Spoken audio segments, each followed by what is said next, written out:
بسم اللہ الرحمن الرحیم۔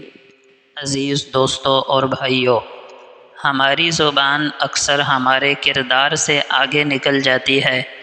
ہم دوسروں کو تو نماز، سچائی، وقت کی پابندی، احترام والدین، محنت اور اخلاق کی بڑی بڑی باتیں تو کرتے ہیں، مگر خود ان باتوں پر کتنا عمل کرتے ہیں، یہ سوچنے کی ضرورت ہے۔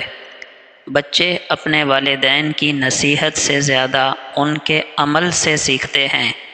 طالب علم اپنے اساتذہ کے الفاظ سے زیادہ ان کے کردار سے متاثر ہوتے ہیں۔ دوست ایک دوسرے کی تقریر سے نہیں، ایک دوسرے کے رویے سے بدلتے ہیں۔ اگر ایک شخص دوسروں کو جھوٹ نہ بولنے کی تلقین کرے مگر خود جھوٹ بولتا ہو، اگر وہ نوجوانوں کو موبائل اور سوشل میڈیا کے غلط استعمال سے روکے اور خود ہر وقت فضول چیزوں میں وقت ضائع کرتا ہو، تو پھر اس کی نصیحت کا وزن خود بخود کم ہو جاتا ہے۔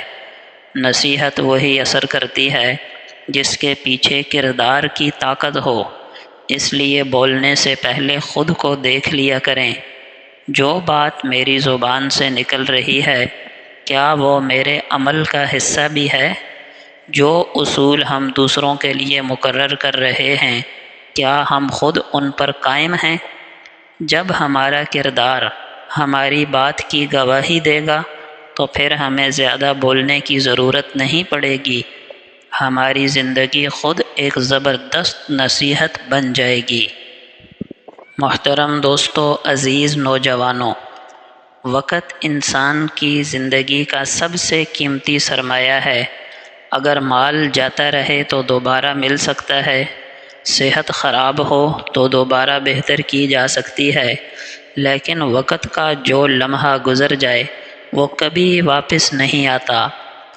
آج کا نوجوان اگر یہ سمجھ لے کہ ہر گھنٹہ، ہر دن، ہر مہینہ میری آنے والی زندگی کی بنیاد ہے، تو وہ اپنا وقت سوشل میڈیا، بے مقصد محفلوں اور فضول مصروفیات میں برباد کرنے سے پہلے 1000 بار سوچے گا۔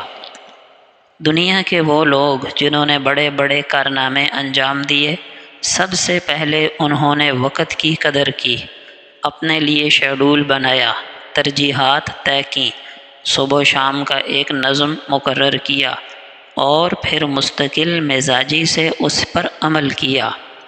وقت کی قدر کا یہ مطلب ہرگز نہیں کہ آپ کبھی آرام نہ کریں، بلکہ اس کا مطلب یہ ہے کہ آپ ہر کام اپنے وقت پر کریں، سستی اور کاہلی سے بچیں، اپنے کاموں کو کل پر نہ ٹالیں، پڑھائی کے لیے خاص وقت رکھیں، گھر والوں کے لیے، ورزش کے لیے، عبادت کے لیے بھی وقت نکالیں۔ جو لوگ وقت کو سنبھال لیتے ہیں، زمانہ ایک دن انہیں پہچاننے پر مجبور ہو جاتا ہے۔ وہ اپنی قسمت کے منتظر نہیں رہتے، اپنی قسمت خود لکھتے ہیں۔ نبی اکرم صلی اللہ علیہ وآلہ وسلم کا پاک فرمان ہے، ہر دین کی ایک نمایاں خصلت، ایک نمایاں صفت ہوتی ہے، اور اسلام کی نمایاں اور ممتاز صفت اور خصلت حیا ہے۔ محترم دوستو، اپنی روزمرہ زندگی میں حیا کو معیار بنائیں۔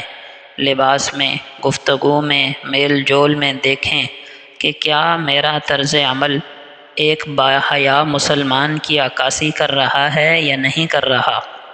اپنے دل میں اللہ کی نگرانی کا دھیان مضبوط کریں۔ جب بھی گناہ کا خیال آئے تو یہ سوچیں کہ اللہ مجھے دیکھ رہے ہیں، میں ان کے سامنے اپنے ہر قول اور فعل اور عمل کا جواب دہ ہوں۔